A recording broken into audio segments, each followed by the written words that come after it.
Actually यहाँ का परम महाशिव जो है अब उसका चलता नहीं, यहाँ तो बेहद के बाप का जो पावर है वो चलता है।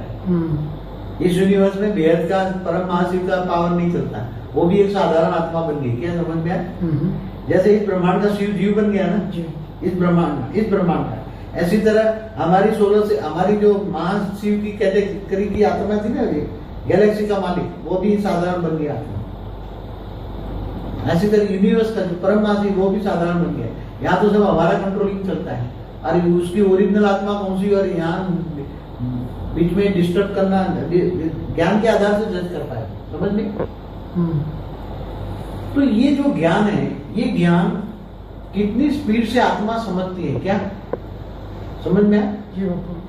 ज्ञान समझने की शक्ति से बाप जजमेंट कर लेता है कि आत्मा की कैटेगरी क्या है। ज्ञान समझने, फिर दूसरा अनुभव करना, प्रैक्टिकल में अनुभव करना, और तीसरा है ज्ञान देने की शक्तियां, दूसरों को ज्ञान देना।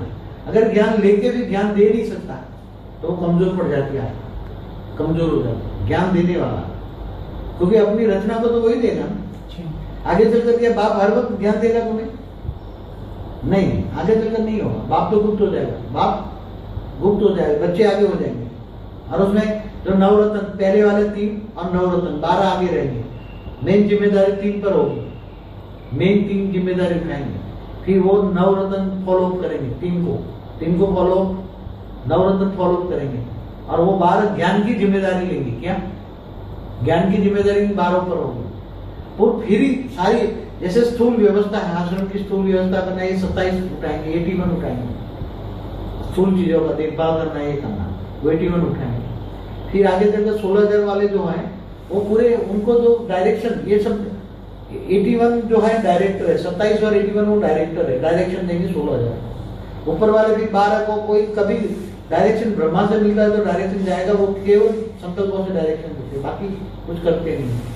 तो ये आगे चलकर, आगे जब आश्रम यहाँ बढ़ता जाएगा तो ये डायरेक्शन जो थ्रू ब्रह्मा, थ्रू बच्चे, फिर ब्रह्मा भी हो जाएगा, 3 बच्चे ही संभालेंगे। इनको आश्रम में किसी को नहीं आने देना है तो बोलने की जरूरत नहीं है, आपने संकल्प किया वो भाग जाएगा, समझ में आया?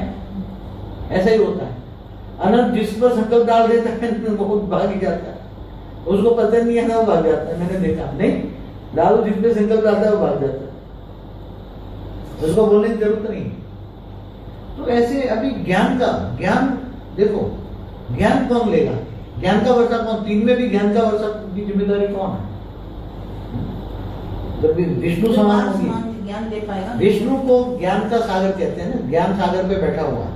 तो 3 में भी जो विष्णु समान आत्मा होगी वो ज्ञान सागर को लेगी, और ज्ञान सागर की हमेशा ऊपर उनकी जिम्मेदारी क्या होती है? ज्ञान से पालना करना। क्या? ज्ञान से सारे संसार को पालना करना, सबको ज्ञान देना, ज्ञान से डायरेक्शन देना, हर कोई ऊपर में भी नीचे तक हमेशा उनकी जिम्मेदारी एक ही रहती है, ज्ञान से पालना करना। ज्ञान सबसे बड़ी चीज है, ज्ञान से बड़ी कोई चीज नहीं। कोई भी डायरेक्शन चाहिए तो ज्ञान से डायरेक्शन जाओ, उनके पास मिलेंगे, ऊपर से नीचे तक फॉलो करेंगे। ये इतने बड़ा यूनिवर्स भी, मल्टीवर्स यूनिवर्स चलता है, ऊपर में भी डायरेक्शन तो चलता ही है, मगर हम यहाँ फंसे पड़े हैं। ऊपर से डायरेक्शन आते हैं मगर हमारे पास पहुंच नहीं सकता है। इसलिए साकारी बाप क्या करता है? आकारी पहले ऊपर में तो 20 कला के ऊपर खुद खड़ा है, बेहद का आकारी बाप खुद खड़ा है। फिर इसने एक रूप निकाल के इस यूनिवर्स के परमधाम में रख दिया। पहले 8.4 कला में था इस यूनिवर्स के, फिर इस ब्रह्मांड में शिवपुरी में एक आकारी रूप है जो चैनलाइज होकर साकार पे आता है, चैनलाइज होकर साकार पे आता है, डायरेक्ट नहीं आ सकता, इसलिए चैनलाइज होकर आता है। अगर जो बाप डायरेक्ट 20 कला वाला से डायरेक्ट चैनलाइज कर ले, डायरेक्ट, तो हाई फ्रीक्वेंसी आएगी, ज्ञान की हाई फ्रीक्वेंसी आएगी। तो इस बार मुझे लगता है कि हाई फ्रीक्वेंसी से ज्ञान निकला है। साकार को भी हाई फ्रीक्वेंसी ज्ञान लेने की कैपेसिटी चाहिए।